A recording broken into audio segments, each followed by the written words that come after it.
अयोध्या, गीता जयंती 6 दिसंबर 1992।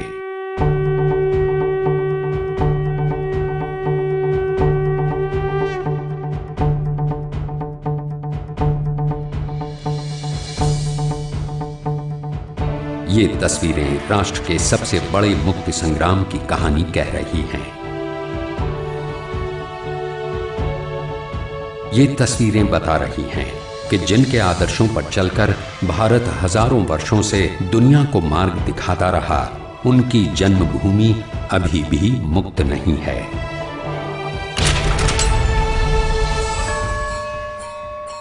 और आज श्री राम की जन्मभूमि से जुड़े राष्ट्र गौरव को हासिल करने की वही लड़ाई लड़ी जा रही है।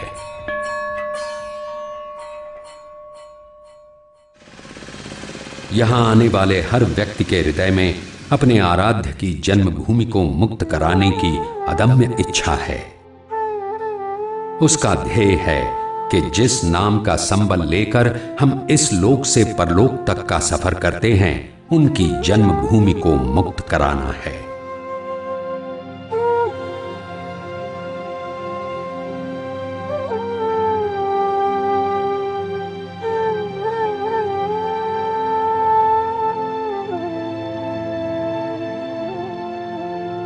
इसीलिए यहां मौजूद हर व्यक्ति एक धर्म योद्धा है। इनके धर्मोचित वीरतापूर्ण कार्य का निर्देशन कोई और नहीं बल्कि साधु संत कर रहे हैं। इनके हृदय में बसा श्री राम जन्मभूमि को मुक्त कराने का संकल्प आज का नहीं है, बल्कि सदियों से चली आ रही भावना का विस्फोट है।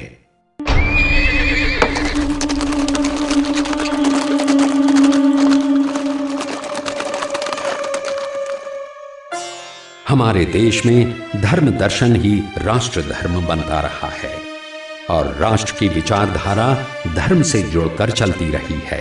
धर्म के बिना राष्ट्र का व्यवहार अच्छी रीति से नहीं हो सकता है। समग्र विश्व का कल्याण के लिए धर्म की आवश्यकता है। विश्व का अंतर्गत राष्ट्र भी, तो राष्ट्र का कल्याण के लिए धर्म अत्यंत आवश्यक है। धर्म के बिना नीति संपन्न राष्ट्र का निर्माण नहीं हो सकता है। मर्यादा पुरुषोत्तम राम के आदर्श ही इन नीतियों के आधार हैं, जिनका मूल अहिंसा, सहिष्णुता और दया है। लेकिन राम के आदर्श और बुद्ध और महावीर के शांति उपदेशों को चुनौती देने वाली एक आंधी देश के उत्तर पश्चिम द्वार पर दस्तक दे रही थी।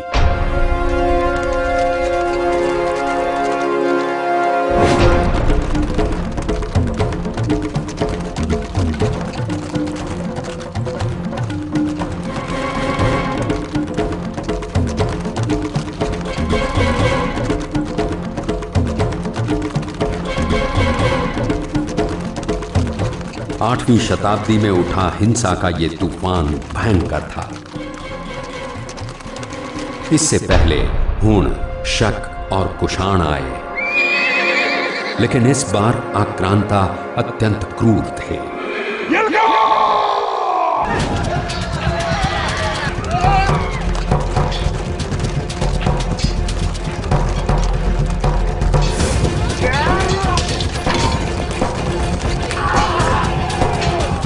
इनके हाथों में तलवारें थी, इनकी आंखों में खून था।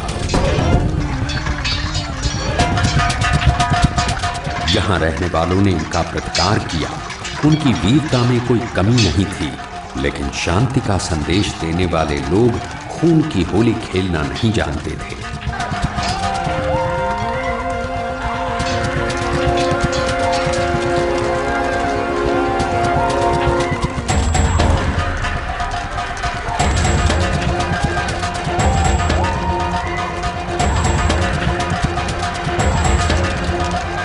युद्ध भूमि उनके शवों का खलिहान बन गई। जिन नदियों में जीवन का संचार होता था, वहां खून बहने लगा। बहु बेटियों की इज्जत के साथ खिलवाड़ किया गया।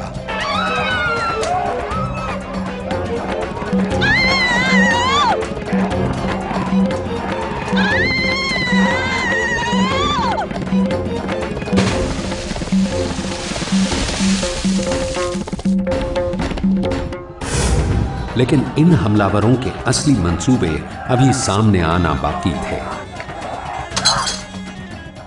इनके मन में सिर्फ सत्ता के विस्तार की बात नहीं थी, वो हमारी संस्कृति को तहस नहस करना चाहते थे। इसीलिए इनका पहला निशाना बने राष्ट्रीय अस्मिता और सांस्कृतिक धरोहर के प्रतीक हमारे मंदिर। इन आक्रमणकारियों ने यही संदेश देना चाहा कि धर्म मार्ग पर चलने वाला देश अगर अपने मंदिरों की रक्षा नहीं कर सका तो वो अपने राष्ट्र की रक्षा कैसे कर पाएगा।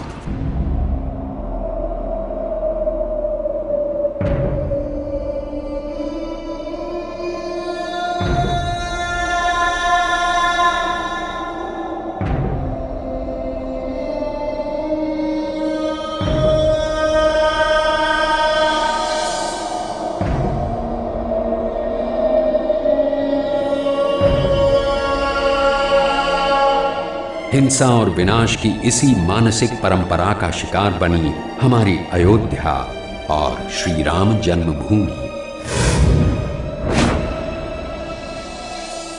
श्री राम जन्मभूमि पर स्थित मंदिर को ध्वस्त कर 3 गुंबदों वाले ढांचे का निर्माण किया गया, लेकिन ये कभी भी इबादत का स्थान नहीं बन सका।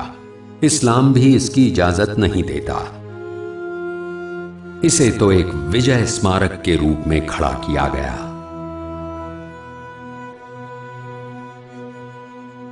राम, कृष्ण और शंकर का जो सम्मान है, ये 3 जो है प्रमुख देवता हैं।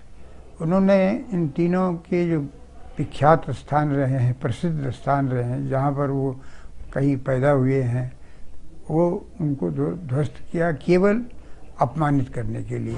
जाहिर है इसका मकसद ये एहसास दिलाना था कि हमने तुम्हें अपने अधीन कर लिया है। राम जन्मभूमि पर हमला इसलिए किया गया क्योंकि हिंदुस्तान का राष्ट्रीय चरित्र और गौरव इसी नाम के साथ जुड़ा रहा है। माने जो राम ने आदर्श दिए वो भाई के साथ कैसे संबंध हो, पिता के पुत्र के साथ कैसे संबंध हो, माताओं के पुत्र के साथ कैसे संबंध हो, जो आतंकवादी शक्तियां हैं उन सबके साथ किस प्रकार का व्यवहार हमारा हो, ये सब बातें भगवान राम के जीवन से ये जो हम लोग ग्रहण करते हैं, एक बड़ी महान संस्कृति को जन्म मिला है। इसीलिए इस देश के साथ श्री राम का नाम उसी प्रकार जुड़ा है जैसे शरीर के साथ आत्मा। मर्यादा पुरुषोत्तम श्री राम ने जिन उच्च आदर्शों का प्रतिपादन किया वो आज के राजनेताओं को भी शिक्षा प्रदान करते हैं। यदि उन मूल्यों को आज की राजनीति में अपना लिया जाए तो स्वतः ही जाति वर्ग विहीन एक मजबूत राष्ट्र के निर्माण का मार्ग प्रशस्त हो जाएगा। भगवान राम वनवास में गए तो उसका वास्तव में जहाँ माता पिता की आज्ञा का पालन करना जो है उन्होंने धर्म समझा, उसके साथ साथ वनवासी जो समाज से कटे हुए थे, अलग हुए थे कुछ अछूत के रूप में, उन सबको जोड़ना भी उनके वनवास का लक्ष्य रहा है। इन आदर्शों की जन्मस्थली अयोध्या ही है, जहां आज भी श्री राम हर कण में विद्यमान हैं। यहां सरयू नदी की धाराओं के स्पर्श मात्र से हर एक हिंदू मन मोक्ष का अनुभव प्राप्त करता है। यहाँ की गली गली में स्थापित देवताओं की मूर्तियां भगवान राम के किसी न किसी उपदेश, किसी न किसी जीवन मूल्य की अनुभूति करवाती हैं। इसी अयोध्या में श्री राम अपनी जन्मभूमि से दूर कर दिए गए। उनकी जन्मभूमि पर जबरदस्ती अधिकार जमा लिया गया।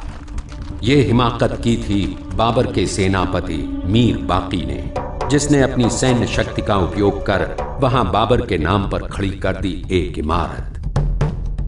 लेकिन एक ढांचा खड़ा कर देने से क्या वो भगवान की जन्मभूमि नहीं रही? क्या इस झूठ को स्थापित किया जा सकता था कि राम का उस भूमि से कोई संबंध नहीं है? और यही भाव लिए राम के राष्ट्रभक्तों ने उनकी जन्मभूमि की मुक्ति का मार्ग प्रशस्त करना शुरू किया, क्योंकि राम जन्मभूमि को स्वतंत्र कराना राष्ट्रीय अस्मिता का सवाल है। हिंदू समाज चाहता है राम ने सारे हिंदू समाज को जो है वो एक आदर्श उनके सामने प्रस्तुत किया है। आज उनको हम सम्मान नहीं दे सकेंगे तो वास्तव में हमको स्वतंत्र कहने का कोई अधिकार नहीं है। स्वामी विवेकानंद ने भी कहा है कि विदेशी आक्रमणकारियों ने हमारे मंदिरों को निशाना बनाया, लेकिन हमारे पूर्वजों ने लाख कष्ट सहकर भी उनका पुनरुद्धार किया। और इन्हीं भावनाओं के साथ सोमनाथ मंदिर का पुनर्निर्माण हुआ, जिसके लिए देश के मंत्रिमंडल को फैसला लेना पड़ा था, क्योंकि ये हमारे राष्ट्रीय स्वाभिमान का प्रतीक था।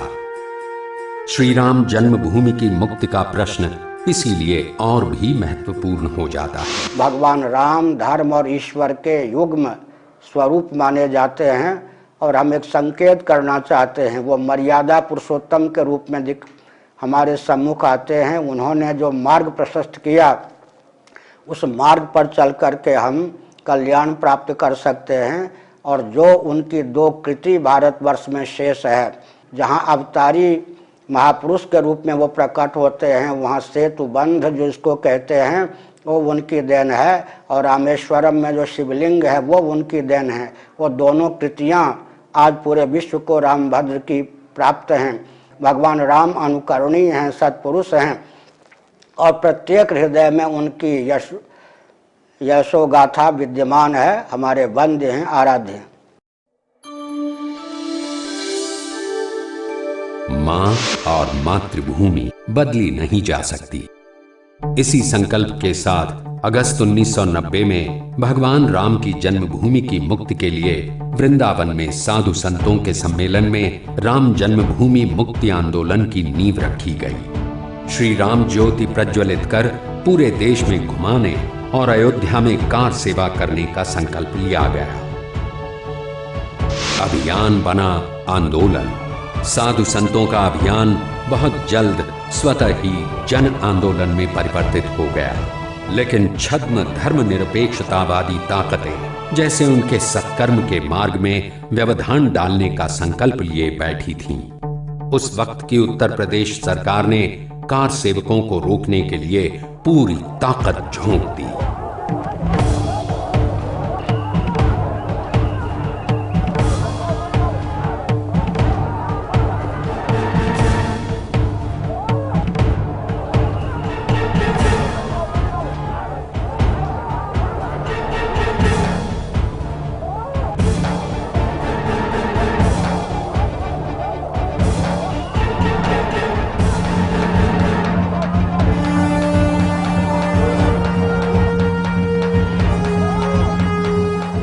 नवंबर 1990 को कार सेवकों पर उत्तर प्रदेश सरकार के आदेश पर अंधाधुंध गोलियां चलाई गईं।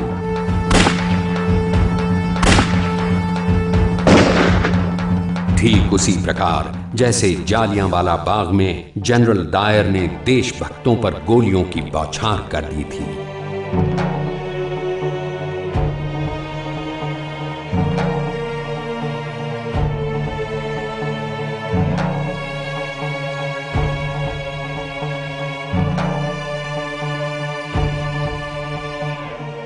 इस घटना ने देशभक्त राम सेवकों के मन में छिपे बारूद को चिंगारी दिखा दी। भक्ति की ऊर्जा शक्ति में परिवर्तित हो गई और 6 दिसंबर 1992 को गीता जयंती के दिन देश के कोने कोने से आए राम भक्तों से अयोध्या की भूमि पट गई।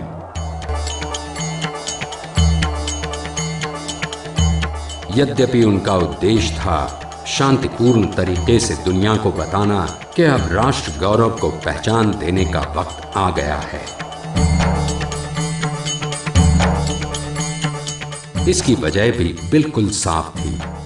वो इस इमारत को एक मस्जिद के तौर पर नहीं देख रहे थे। इसमें उन्हें अपनी पराधीनता की परछाई दिख रही थी। उन्हें लग रहा था कि जैसे मीर बाकी उन्हें मुंह चिढ़ा रहा है। यदि हमने अयोध्या में, वाराणसी में या मथुरा में अपने मंदिरों को वापस लेने के लिए किया है, तो निश्चित रूप से वो खोए हुए स्वाभिमान सम्मान को फिर से प्रतिष्ठित करने की भावना उसके। इसकी पुष्टि इस बात से भी होती है कि इन राम भक्तों के मार्ग में हजारों मस्जिदें आईं लेकिन उनका एक तिनका भी इन्होंने नहीं छुआ। अयोध्या में भी दर्जनों मस्जिदें हैं, लेकिन उनकी तरफ राम भक्तों ने तिरस्कार भरी एक नजर भी नहीं डाली। उनका मकसद किसी मजहब और उसकी इबादत गाह पर आक्रमण करना नहीं था। उनके मन में मुसलमानों या इस्लाम के लिए नफरत नहीं थी।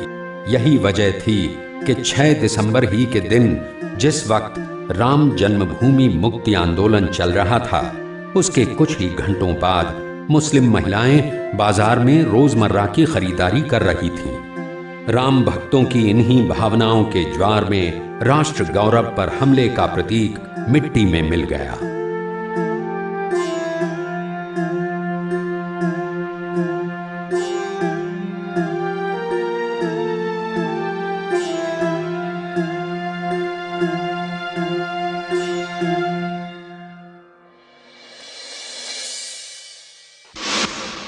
धूल की इन्हीं परतों के नीचे से निकले कुछ अकाट्य साक्ष्यों ने स्पष्ट कर दिया कि बाबरी ढांचे के नीचे कितना भव्य राम मंदिर मौजूद था।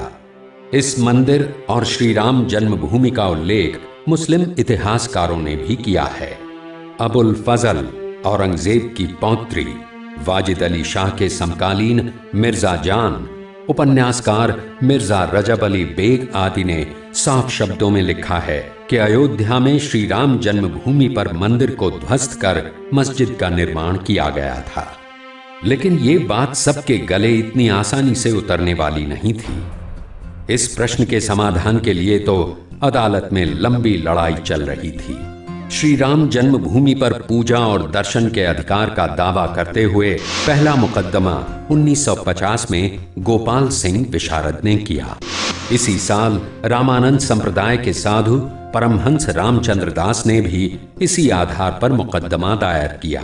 तीसरा मुकदमा निर्मोही अखाड़े ने किया और मांग की कि ढांचे के अंदर पूजा अर्चना और चढ़ावे का प्रबंध उसे सौंप दिया जाए।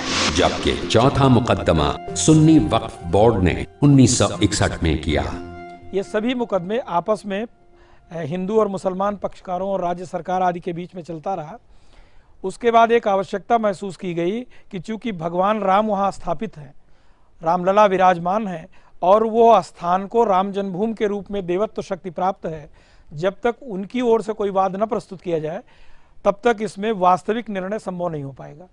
इसको ध्यान देते हुए 1989 में भगवान रामलला विराजमान, स्थान राम जन्मभूमि और स्थान राम जन्मभूमि की ओर से उनके वाद मित्र देवकी नंदन अग्रवाल जी, जो एक हाई कोर्ट के रिटायर्ड जज थे, उनकी ओर से वाद प्रस्तुत किया गया, जिसमें स्पष्ट रूप से कहा गया कि ये विवादित स्थल भगवान राम की जन्मभूमि है और जिस पर विक्रमादित्य के समय से ही एक विशाल मंदिर था और 1528 में उस जन्मभूमि पर स्थित मंदिर को तोड़कर बाबर ने ये विवादित ढांचा बनाया था। और ये कहा गया कि इसको अनादिकाल से हिंदू लोग भगवान राम की जन्मभूमि के रूप में पूजा करते रहे हैं और ये भगवान राम के जन्मभूमि के रूप में स्थापित है। इसके बाद शुरू हुआ अदालत में साक्ष्यों की पड़ताल का सिलसिला। जैसे जैसे साक्ष्य सामने आते गए, सुन्नी वक्फ बोर्ड के दावे एक के बाद एक खारिज होना शुरू हो गए। देखिए, मुस्लिम पक्ष की ओर से कुछ रेवेन्यू डॉक्यूमेंट्स दाखिल किए गए। उसमें 2 डॉक्यूमेंट तो ऐसे विचित्र हैं। एक डॉक्यूमेंट उन्होंने सेटलमेंट मैप दाखिल किया है, जो फैज़ाबाद के गवर्नमेंट की रिपोर्ट है कि ये डॉक्यूमेंट कभी हमारे यहाँ तैयार ही नहीं हुआ। उस मैप के बारे में कहा गया है। और दूसरा, उन्होंने सेटलमेंट एंट्रीज दाखिल किया है जिसमें मस्जिद जन्मस्थान का उल्लेख है। Professor B.R. ग्रोवर साहब की रिपोर्ट है, उसमें कुछ मैनिपुलेशन जरूर किए गए थे। उसमें वर्ड बढ़ाया गया था, जैसे आबादी जन्म स्थान या जुम्मा मस्जिद, ये पहले नहीं था। और जैसा कि इन्होंने ग्रोवर साहब ने अपनी रिपोर्ट भी दिया है, इसमें यह सिद्ध करने का प्रयास किया गया है कुछ मैनिपुलेशन करके कि यहाँ पर जन्मभूमि के साथ साथ मंदिर मस्जिद भी थी। इस संबंध में जो इंक्वायरी हुई और लीगल एक्सपर्ट्स की रिपोर्ट ली गई, हैंड राइटिंग एक्सपर्ट्स की रिपोर्ट ली गई और उसके आधार पर गवर्नमेंट ने 1992 में एक ओपिनियन गवर्नमेंट को भेज दिया कि ये फोर्स डॉक्यूमेंट हैं और इसके आधार पर कोई चीज़ निर्णय नहीं लिया जा सकता। दूसरी चीज़ उन्होंने ये भी कहा कि मस्जिद जन्मस्थान कोई शब्द नहीं है। जामा मस्जिद हो सकती है, जन्मस्थान मंदिर हो सकता है, लेकिन मस्जिद जन्मस्थान नाम की कोई एंट्री संभव ही नहीं है, और उसको कोर्ट ने इग्नोर करते हुए उसके आधार पर उनकी कोई टाइटल नहीं मानी। दस्तावेजों के आधार पर जब सुन्नी वक्फ बोर्ड को मुंह की खानी पड़ी तो उसने अदालत के सामने एक नई दलील दी, लेकिन यहां भी अदालत से उसे फटकार ही मिली। सुन्नी सेंट्रल वक्फ बोर्ड ने बाद में एक तीसरा स्टैंड भी लिया, और तीसरा स्टैंड लेते हुए उन्होंने ये भी कहा कि अगर हम अपनी मिल्कियत न भी साबित कर पाएं तो विवादित भूमि पर लगभग 450 साल से मेरा कब्जा है, इस आधार पर हम प्रतिकूल कब्जे के आधार पर इसके मालिक हो चुके हैं। लेकिन जहाँ तक प्रतिकूल कब्जे का प्रश्न है, प्रतिकूल कब्जे के लिए आवश्यक है कि आपका कब्जा किसके प्रतिकूल है, ये आपको बताना पड़ेगा। इसमें आपको यह स्पष्ट करना पड़ेगा कि कौन इसका मालिक था और उस मालिक के खिलाफ आपने कब से कब्जा कर रखा है। सुन्नी वक्फ बोर्ड का दावा विदेशी सैलानियों के वृत्तांत और अंग्रेजों के शासनकाल में मिलने वाले दस्तावेजों से भी गलत साबित होता है, जिनमें इस स्थान का उल्लेख राम जन्मभूमि के रूप में ही किया गया है। एक बार मैं इंग्लैंड गया था तो वहाँ पर ग्रेट ब्रिटेन का जो 15वां प्रकाशन था, 1760 वर्ष की थी वो, उसके पृष्ठ 751 में स्पष्ट रूप से लिखा हुआ था कि वहाँ पर सर्वाइविंग मॉन्यूमेंट्स में राम जन्मभूमि पर ही मस्जिद का निर्माण किया गया है। उसके बाद सब्सिक्वेंट 1740 में एक फादर जोसेफ ट्रेफेन थिलर, जो यहाँ इंडिया में लगभग 40 साल उन्होंने बिताया, उनके अकाउंट्स हैं, जिन्होंने 1740 के बाद जिस समय भी अयोध्या में रहे, उन्होंने इस बात का स्पष्ट उल्लेख किया कि जो विवादित स्थल है उसको हिंदू समाज भगवान श्री राम की जन्मभूमि मान रहा है, और उन्होंने उस वेदी का भी उल्लेख किया है जिस पर चरण चिन्ह और सीता रसोई बना हुआ है, और उन्होंने कहा कि वो भगवान की राम जन्मभूमि के रूप में पूजित है और इसमें सभी लोग आते हैं और इसकी उसी रूप में पूजा कर रहे हैं। और वास्तव में देखा जाए कि वहाँ पर मस्जिद का रूप था ही नहीं, 3 गुंबद थे, उसमें कोई मीनारें नहीं थी, और जैसा कि मस्जिद में होता है वुजू करने की कुआं या पानी की व्यवस्था रहती है, कोई ऐसी व्यवस्था नहीं थी। अदालत में सिर्फ दस्तावेजों की पड़ताल ही नहीं हुई, बल्कि उन पुरातात्विक साक्ष्यों को भी रखा गया जो राम जन्मभूमि स्थल के उत्खनन से प्राप्त हुए। ये उत्खनन भी माननीय अदालत के आदेश पर ही हुआ था।